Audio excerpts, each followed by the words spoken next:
In the past decade and a half, Australia has produced some of the biggest names in professional wrestling today. Leading the charge is Rhea Ripley. Known to the world as the Eradicator, Ripley has become one of wrestling's most dominant superstars, ruling the WWE with her unmatched power and attitude.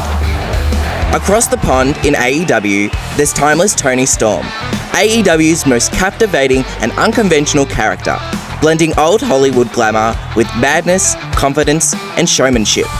Alongside them, there are pioneering talents like Buddy Matthews, The Iconics, Steph DeLander, Indy Hartwell, Grayson Waller, Kyle Fletcher, Duke Hudson, Emma, Zarya, TMDK, and Bronson Reed, all performing on the world's biggest stages and proving that Australia has become a true force in the wrestling industry. But behind every success story lies another. A story about someone who has all the talent, all the passion, and the personality, yet somehow slips through the cracks. And few stories capture that better than Kellyanne Salter, one of Australia's most skilled and dedicated wrestlers. A woman who defined stereotypes, built her career from the ground up, and gave everything to a business that didn't always give back.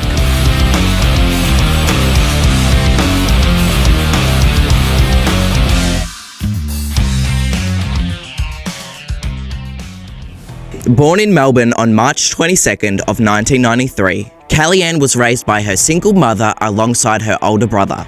At the age of 6, she discovered professional wrestling for the very first time.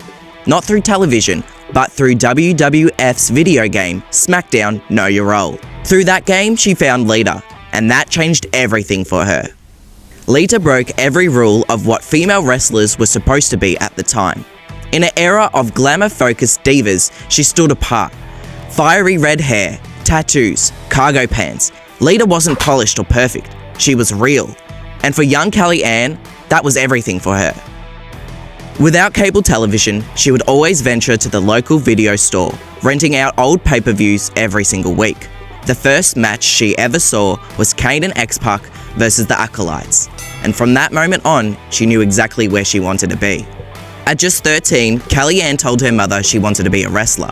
And her mother, being the only supportive figure she had, aided her by lying about her age so she could train at professional championship wrestling. The very first time Kellyanne crawled in the ring, she was asked to do a monkey flip.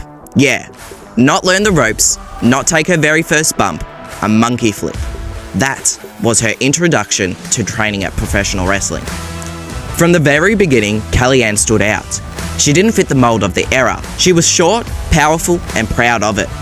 At the age of 18, Kellyanne left Australia to train under legendary professional wrestler Lance Storm in Calgary, Alberta, Canada. Storm would teach her wrestling psychology and the art of storytelling in the ring. And that's something that she would accredit to changing her whole entire life. After Lance Storm, she would continue her journey, living with Teddy Hart and even wrestling Jim the Anvil Neidhart at the resurrection of the Hart Legacy Wrestling. She would soon travel to Mexico, where she would live and train under Psychosis, Halloween, and Silver King. From those experiences, Kellyanne built a style entirely of her own. By her late teens, she was already known as one of Australia's top independent wrestlers. Under names like Nikita Naridian and Kellyanne English, she would capture the NAW Women's Championship in 2011, holding it for nearly a year. Soon after that, she would win the PWA Canada's Women's Championship, as well as Pacific Pro, Warzone, and Melbourne City Wrestling Women's Championships. She wrestled everywhere she could. AAA and SHIMMER would be defining moments in her career. But opportunities like that didn't come easily in Australia. They were built brick by the pioneers who came before her. And no person did more for women's professional wrestling in Australia than Madison Eagles. A trailblazer in every sense, Eagles founded the Pro Wrestling Women's Alliance and trained or mentored nearly every major female wrestler to emerge from the country. Billie Kay, Peyton Royce, Shazza McKenzie, Charlie Evans, Jessica Troy, Indy Hartwell, and of course, Kellyanne. Kellyanne absolutely idolized her. She once said, if it wasn't for Madison Eagles, a lot of us wouldn't have the opportunities we've had in SHIMMER, Japan, and whatnot. Eagles proved that Australian women could be world class, and not just novelty afterthoughts. Through her, the women's division flourished, and Kellyanne became one of the biggest and brightest stars. In 2013, Kellyanne's first major opportunity arrived. a WWE tryout. But for her, it turned out to be one of the most disheartening experiences of her life. They already knew who they wanted to hire, she said. We were there just wasting our time. 3 years later, in 2016, she was invited back for another WWE tryout. The famous tryout later to be known as the Rhea Ripley tryout. Everyone could see that 20-year-old Demi Bennett was the only one they were out to scout for. For Kellyanne, it confirmed what she already knew. Sometimes, talent isn't always enough when you don't fit the image. She left without bitterness, but clarity. WWE wasn't her path, and she accepted that. She returned to the independent circuit, wrestling for SHIMMER in the US and MCW in Melbourne, and a dozen other promotions. Fans absolutely loved her grit, and the other wrestlers respected her intensity. But what truly defined her wasn't her record. It was her look, her energy, her edge. She wasn't a Barbie doll, she was tattooed, fierce, and unapologetically herself. Her fiery red hair, like Lita, tied back into a defined ponytail became her signature. Across her chest, she wore the signature Kellyanne Fiend logo, a reimagined misfit skull topped with her unmistakable red hair. Her persona wasn't a gimmick, it was her soul on display. The Fiend Club wasn't about horror, it was about rage. Wrestling wasn't her performance, it was survival. She entered to haunting tones of Blasphemy by Bring Me the Horizon, or Battle Cry by Jack White, counting her breaths before unleashing a fury. The calm before the storm became her trademark, a moment of stillness before she tore the ring apart. Along her journey, Kellyanne met Adam Wilmot, better known to fans as Adam Brooks, one of Australia's most celebrated professional wrestlers. The two became inseparable, both in life and in the ring. They teamed together and supported each other during matches. In one unforgettable moment, Brooks proposed to her in the ring, and they would later marry, a wrestling love story come to life. But as time passed, that love story might have quietly faded. As of 2022, there were no more public mentions of them together. No photos, no shared appearances. It seems as though they've gone down two separate paths. And for Kellyanne, it was the beginning of the end. In 2019, her long-awaited big break seemingly finally arrived. She, Adam Brooks, and Slex all signed contracts to Ring of Honor. Known as the Wrestlers Promotion, it was a company built on discipline, athleticism, and respect. She was scheduled to debut at the 17th anniversary show and believed to go on to the finals of the Women's Championship tournament. But then, the pandemic hit, the borders closed, and wrestling stopped.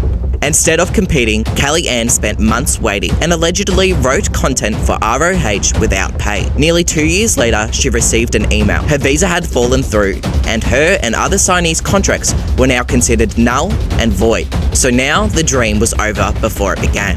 It was a devastating end to what could have been. At the same time, the speaking out movement was trending, wrestling's version of the #MeToo movement. Whilst it gave so many people a voice, Kellyanne saw it differently. To her, it became less about justice and more about cancel culture.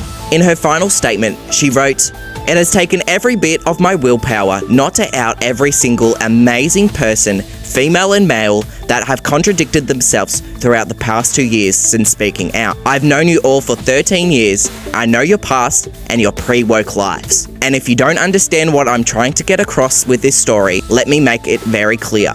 I think you're a bunch of boutique activists, only speaking up when you have the majority and there is something to gain." In her statement, she spoke of manipulation, rumours, exploitation, having matches with untrained wrestlers, and being underpaid. It was the final fracture between Kellyanne and the business that she devoted her life to. But these weren't the only reasons why she stepped away. On September 1st of 2021, the wrestling world lost Daphne, a former WCW, SHIMMER and TNA star who took her own life after years of battling injuries and struggling with mental health issues. Kellyanne shared the locker room with Daphne in SHIMMER.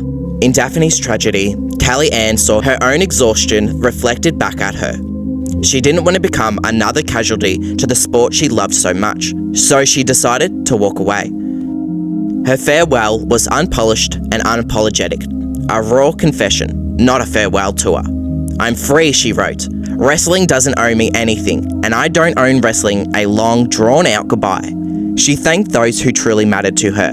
Lance Storm, Jessica Troy, her mother, Delta, her final opponent who would later sign to WWE as Zarya, and the fans who understood her message. Then she left, not in defeat, but in freedom.